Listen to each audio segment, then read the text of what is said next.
Hello friends, कैसे हैं आप लोग। आज की वीडियो में हम शिक्षा का अधिकार अधिनियम 2009 यानी कि राइट टू एजुकेशन एक्ट 2009 पढ़ने वाले हैं। तो चलिए दोस्तों वीडियो को शुरू करते हैं और सबसे पहले हम अपनी भाषा में यह समझने की कोशिश करते हैं कि आरटी 2009 लाया क्यों गया था। दोस्तों इसको लाने का उद्देश्य यह था कि हमारे भारत देश में जितने भी बच्चे हैं जिनकी उम्र 6 वर्ष से 14 वर्ष के बीच है उनको मुफ्त और अनिवार्य शिक्षा यानी कि फ्री एंड कंपलसरी एजुकेशन देने का उद्देश्य था। तो आइए दोस्तों आरटी 2009 से कुछ इंपॉर्टेंट पॉइंट है जहां से हमारे एग्जाम में प्रश्न पूछता है, तो उन सभी पॉइंट को एक एक करके देखते हैं। हमारा सबसे फर्स्ट पॉइंट है वर्ष 2002 में। दोस्तों ये सन याद रख लीजिएगा क्योंकि सबसे पहले भारत में आरटी जब लाने के बाद प्रस्ताव रखा गया था तो वर्ष 2002 में रखा गया था। वर्ष 2002 में संविधान के 86वें संशोधन द्वारा अनुच्छेद 21 के भाग 3 के माध्यम से 6 वर्ष से 14 वर्ष तक सभी बच्चों को मुफ्त एवं अनिवार्य शिक्षा उपलब्ध कराने का प्रावधान किया गया था। देखिए दोस्तों समझते हैं। सबसे पहले भारत में वर्ष 2002 में संविधान के 86वें संशोधन द्वारा अनुच्छेद 21A। दोस्तों ये सभी पॉइंट आपके लिए इंपॉर्टेंट है। संविधान देखिए सबसे पहले भारत देश में वर्ष 2002 में संविधान के 86वें संशोधन में और अनुच्छेद 21A में 6 वर्ष से 14 वर्ष के बच्चों को मुफ्त और अनिवार्य शिक्षा देने का प्रावधान रखा गया था। दोस्तों ये सभी सन आप याद रख लीजिएगा, ये इंपॉर्टेंट है। आप एक लाइन में लिख दिया है 2002 में संविधान के 86वें संशोधन में अनुच्छेद 21A के भाग ए में 6 वर्ष से 14 वर्ष के सभी बच्चों को मुफ्त और अनिवार्य शिक्षा देने का प्रावधान रखा गया था। नेक्स्ट है इसको प्रभावी बनाने के लिए 4 अगस्त 2009 को लोकसभा में यह अधिनियम पारित किया गया था। देखिए दोस्तों जब प्रस्ताव रखा गया था 2002 में बच्चों को मुफ्त शिक्षा देना चाहिए तो इसको लोकसभा में 4 अगस्त 2009 को पारित किया गया और ये भारत देश में लागू हुआ था कब 1 अप्रैल 2010 को पूरे भारत देश में लागू हो गया। देखिए दोस्तों जब इसे लोकसभा में पारित कर दिया गया फिर भी 1 साल लागू करने में लग गया था। ये पारित 2009 में हुआ था लेकिन लागू दोस्तों 2010 में हुआ था। तो आप ये पॉइंट नोट कर लीजिएगा। बहुत से बच्चे ये सोचते हैं कि आरटी 2009 में लागू हुआ था। नहीं दोस्तों ये 2010 में लागू हुआ था। जब लागू हुआ था 2010 में तो ये जम्मू कश्मीर में लागू नहीं हुआ था उस समय 2010 में, लेकिन अभी वर्तमान समय में यह जम्मू कश्मीर में भी लागू हो गया। तो दोस्तों ये आप तीनों डेट याद रखिएगा, तीनों सन यहाँ से प्रश्न पूछता है। सबसे पहले प्रस्ताव 2002 में रखा गया था, लोकसभा में 2009 में पास हुआ दोस्तों, अब पूरे भारत में 2010 को लागू हो गया था। तो ये डेट हमारे एग्जाम में पूछा गया है। नेक्स्ट पॉइंट है हमारा शिक्षा का अधिकार अधिनियम 2009 के क्रियान्वयन के बाद इम्प्लीमेंट के बाद कक्षा आयु के अनुसार अधिक समझाती है। देखिए दोस्तों जब शिक्षा का अधिकार यानी कि आरटी 2009 का इम्प्लीमेंट किया गया जो हमारा क्लासरूम था वह अधिक समझातीय हो गया, यानी कि बच्चे जिस कक्षा में थे उसी आयु के बच्चे थे। यानी क्लास 3 में सभी बच्चे एक सेम एज के थे, क्लास 4 में सभी बच्चे सेम एज के थे, यानी जो हमारा क्लास वर्ग था वह समझातीय था। नेक्स्ट पॉइंट है हमारा आरटी 2009 का ऑफिशियल नेम। दोस्तों यहाँ से पूछा गया है आरटी 2009 का ऑफिशियल नाम इंग्लिश और हिंदी दोनों में पूछा गया जाता है। तो चलिए दोस्तों हम दोनों नाम देखते हैं। इसका इंग्लिश नाम है दोस्तों the right of children to free and compulsory education act 2009, यानी कि दोस्तों ये फुल फॉर्म है, इसका आरटी का पूरा नाम है। इसे हम शॉर्टकट में क्या बोलते हैं, राइट टू एजुकेशन एक्ट भी बोल देते हैं। तो ये आप सभी पॉइंट नोट रख लीजिएगा। और फुल फॉर्म पूछे तो इसका फुल फॉर्म होता है the right of children to free and compulsory education act 2009। इसका हिंदी का पूरा नाम है दोस्तों निःशुल्क और अनिवार्य बाल शिक्षा का अधिकार अधिनियम 2009। अब आइए दोस्तों नेक्स्ट पॉइंट पढ़ते हैं आरटी 2009 का सम इम्पोर्टेंट एक्ट। देखिए दोस्तों इसके धारा के बारे में हमारे एग्जाम में पूछता है। आरटी में कुल 38 धारा यानी 38 एक्ट है दोस्तों और 7 चैप्टर है यानी 7 अध्याय है, लेकिन हम कुछ इंपॉर्टेंट धारा के बारे में आज की वीडियो में पढ़ने वाले हैं जहां से हमारे एग्जाम में प्रश्न पूछता है। तो चलिए दोस्तों सबसे फर्स्ट धारा पढ़ते हैं हम, धारा 12 यानी कि धारा 12।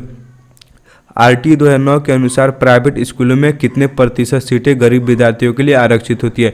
देखिए दोस्तों आरटी 2009 के अनुसार गरीब बच्चों के लिए प्राइवेट स्कूलों में 25% सीट जो होती है वो रिजर्व होती है, यानी कि आपको आरक्षित होती है। आप देख सकते हैं यहाँ ऑप्शन में भी लिखा हुआ है कि 25% बच्चों का एडमिशन प्राइवेट स्कूलों में रिजर्वेशन के आरक्षित बेस पर होती है। नेक्स्ट है धारा 13, प्रति व्यक्ति फीस लेने पर शुल्क का 10 गुना जुर्माना देना होगा। देखिए दोस्तों जब धारा 13 है इसमें बताया गया है अगर कोई गरीब बच्चा से फीस लेता है चाहे प्राइवेट स्कूल में, अगर उसका एडमिशन रिजर्वेशन पे हुआ है या सरकारी स्कूल में कोई बच्चों से फीस लेता है तो उसे 10 गुना ज़्यादा जितना वह फीस लेगा उसे 10 गुना ज़्यादा उसे जुर्माना देना होगा। नेक्स्ट है धारा 14, किसी बालक के पास जन्म प्रमाण पत्र न होने की स्थिति में विद्यालय में प्रवेश लेने से इनकार नहीं किया जा सकता है। देखिए दोस्तों, अगर कोई बच्चा विद्यालय में एडमिशन लेने आया है, चाहे वो प्राइवेट स्कूल हो या सरकारी स्कूल हो, अगर उसके पास जन्म प्रमाण पत्र नहीं है फिर भी उसका एडमिशन हो जाना चाहिए आधार कार्ड से या कोई और प्रूफ से, लेकिन उसे विद्यालय में एडमिशन लेने से मना नहीं करना है। ये कानूनन अपराध है। यह धारा 24 यानी कि एक्ट 14 में ये बताया गया है। नेक्स्ट है धारा 15 एक्ट 15, बच्चों को शैक्षणिक वर्ष के आरंभ में प्रवेश दिया जाए। देखिए दोस्तों, जब एडमिशन का मंथ होता है, जैसे अप्रैल में बच्चों का एडमिशन होता है, तो इसमें बताया गया कि बच्चों के आरंभ में शैक्षणिक वर्ष के आरंभ में ही एडमिशन होना चाहिए। यानी कि अप्रैल में एडमिशन डेट होता है तो बच्चों का एडमिशन जो हो ना हो वह अप्रैल में ही हो। नेक्स्ट है धारा 16, स्टूडेंट को न तो क्लास में रोका जाएगा और न ही विद्यालय से निकाला जाएगा। देखिए दोस्तों, धारा 16 यह बताता है कि कक्षा 1 से 8 तक बच्चों को न क्लास में फेल किया जाएगा और न ही विद्यालय से निकाला जाएगा। सरकार का यह मानना है अगर बच्चों को फेल किया जाता है तो बच्चे का मनोबल टूट जाता है और वह विद्यालय छोड़ के बाल मजदूरी करने लगते हैं। तो इसलिए सरकार के अनुसार एक एक्ट लाया गया कि कक्षा 1 से 8 तक बच्चों को ना क्लास में फेल किया जाएगा और न ही विद्यालय से निकाला जाएगा। नेक्स्ट है धारा 17, बच्चों को शारीरिक दंड देना और प्रताड़ित करना मना है। देखिए दोस्तों, पहले के ज़माने में हम जब आप पढ़ते थे, जो हमारे शिक्षक थे वो बच्चों को बहुत ज़्यादा पीटते थे। जब वो विद्यालय आते थे तो रोज़ नया स्टिक लेके आते थे, छड़ी लेके आते थे। लेकिन धारा 17 में ये बताया गया बच्चों को आप पीट नहीं सकते हैं, मुर्गा मुर्गी नहीं बना सकते हैं, या किसी भी तरह से प्रताड़ित नहीं कर सकते हैं, धमकी नहीं दे सकते हैं, या बहुत से शिक्षक बच्चों को ये डराते हैं। आप डरा भी नहीं सकते हैं, ना धमकी दे सकते हैं, और मारपीट भी उसके साथ नहीं कर सकते हैं, और करते हैं तो ये धारा 17 यानी कि एक्ट 17 के अंतर्गत जुर्म होगा। नेक्स्ट है धारा 24, शिक्षक का कर्तव्य। दोस्तों, इसमें शिक्षक का ड्यूटी के बारे में बताया गया है कि एक शिक्षक को विद्यालय में क्या करना चाहिए, सिलेबस कैसे बनाना चाहिए, कैरिकुलम कैसे बनाना चाहिए, विद्यालय को बच्चों को शिक्षक को विद्यालय टाइम से आना चाहिए, कब विद्यालय से जाना चाहिए, जितने शिक्षक की जिम्मेदारियां होती है, कर्तव्य होती है, वह धारा 24 में बताया गया है।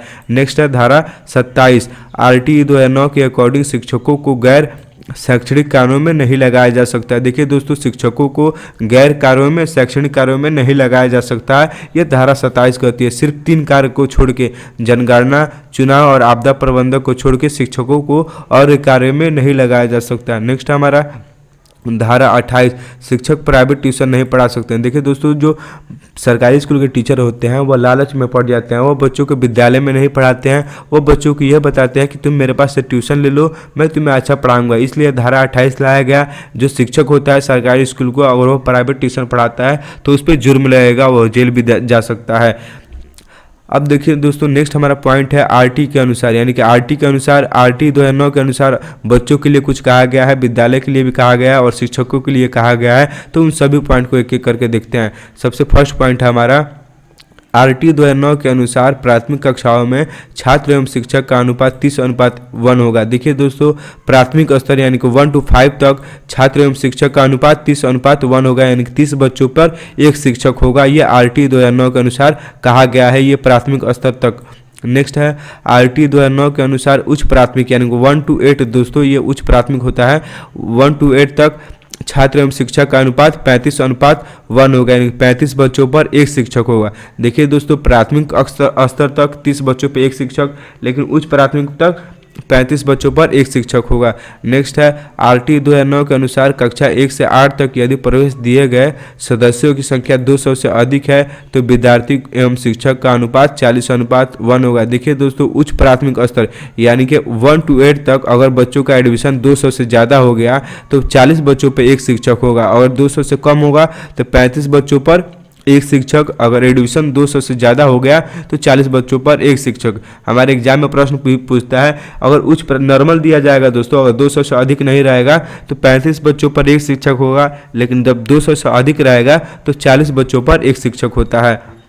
देखिए दोस्तों, यदि प्राथमिक स्तर पर 150 से अधिक बच्चे हो तो इसके लिए एक प्रावधान है। देखिए दोस्तों, अगर 1 to 5 तक अगर 150 से अधिक बच्चे हो जाते हैं तो एक हेडमास्टर होगा, यानी कि एक प्रधान अध्यापक और 5 टीचर होते हैं। नेक्स्ट पॉइंट है हमारा RT 2009 के अनुसार शिक्षक के लिए एक सप्ताह में न्यूनतम घंटे कार्य होते हैं। देखिए दोस्तों, RT के अनुसार बताया गया है जो प्राथमिक स्तर तक शिक्षक होते हैं वो 1 वीक में यानी कि एक सप्ताह में कितने घंटे कार्य करते हैं, वो 45 घंटे 45 आवर्स काम करते हैं। ये एक शिक्षक ये 1 वीक में दोस्तों आप ये पॉइंट नोट कर लीजिएगा, 1 वीक में 45 घंटे एक प्राथमिक स्तर तक टीचर करता है कार्य।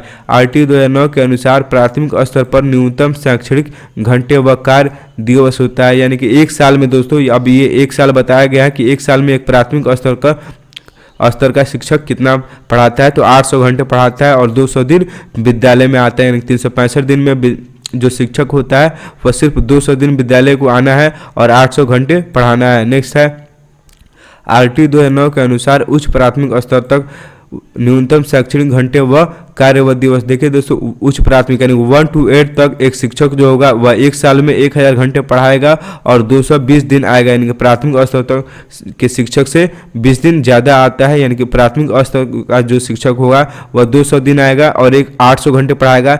लेकिन उच्च प्राथमिक यानी कि 1 to 8 का टीचर जो होता है वह 1001 घंटे पढ़ाता है और 220 दिन विद्यालय आता है। नेक्स्ट पॉइंट हमारा RT 2009 के अनुसार किस कक्षा तक बालकों को निष्कासित नहीं किया जा सकता, यानी कक्षा 8 तक। हम पहले ही बताएं दोस्तों, 1 to 8 तक बच्चों को न फेल किया जाएगा और न विद्यालय से निष्कासित किया जाएगा। नेक्स्ट है RT 2009 के अनुसार कक्षा 1 से 5 तक के बालकों को घर से विद्यालय की दूरी। देखिए दोस्तों, 1 to 5 तक और बच्चों जो है उनके विद्यालय से घर की दूरी कितनी होती है, 1 किलोमीटर, 1 किलोमीटर की होनी चाहिए। उच्च प्राथमिक जो होता है 1 to 8 के लिए विद्यालय से घर की दूरी बच्चों के लिए कितना होना चाहिए, 3 किलोमीटर। आप ये पॉइंट नोट कर लीजिएगा, जो प्राथमिक स्तर तक बच्चे होते हैं उनको विद्यालय से घर की दूरी 1 किलोमीटर, उच्च प्राथमिक के लिए 3 किलोमीटर, यानी कि विद्यालय से घर की दूरी 3 किलोमीटर होना चाहिए।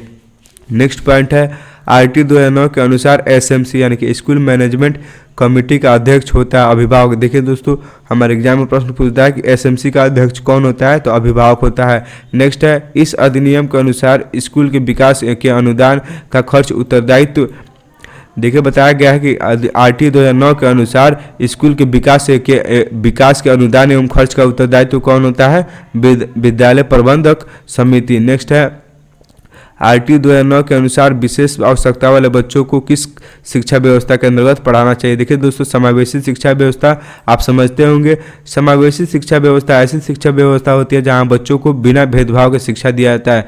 बच्चे किसी भी धर्म से हो, किसी भी जात से हो, गरीब हो, अमीर हो, सभी बच्चों को एक साथ एक विद्यालय में एक कक्षा में शिक्षा दिया जाता है। समावेशी शिक्षा ये बताता है कि विशेष आवश्यकता वाले बच्चे और समान आवश्यकता वाले बच्चों को एक साथ शिक्षा देना चाहिए, यानी कि जो शारीरिक रूप से विकलांग हो या जो शारीरिक रूप से फिट हो, उन सभी बच्चों को एक साथ एक कक्षा में शिक्षा देना चाहिए। नेक्स्ट है RT 2009 के अकॉर्डिंग दिव्यांग बच्चों के लिए मुफ्त शिक्षा 18 वर्ष तक है। देखिए दोस्तों, हम पढ़े थे सामान्य बच्चों के लिए RT 2009 के अनुसार 6 से 14 वर्ष का उम्र रखा गया है, लेकिन जो बच्चे दिव्यांग होते हैं वो 6 से 18 वर्ष तक मुफ्त और अनिवार्य शिक्षा का लाभ लेते हैं।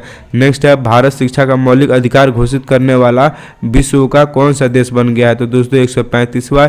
134 देशों में भारत से पहले RT जो था वह लागू हो गया था, लेकिन भारत में 135वां नंबर पे लागू हुआ, तो इसलिए भारत जो RT लागू करने वाला 135वां देश बन गया। नेक्स्ट है RT 2009 के तहत अध्यापकों को प्रशिक्षण यानी ट्रेनिंग के लिए मानकों व विकास व लागू करने का अधिकार किसे होगा, तो दोस्तों केंद्र सरकार को। जो शिक्षक के ट्रेनिंग के लिए मानक व विकास लागू करता है वह सेंट्रल गवर्नमेंट करता है, यानी केंद्र सरकार करता है। दोस्तों आज का हमारा वीडियो यहीं समाप्त होता है। उम्मीद है आपको सभी पॉइंट समझ में आया होगा। मिलते हैं नेक्स्ट पॉइंट में।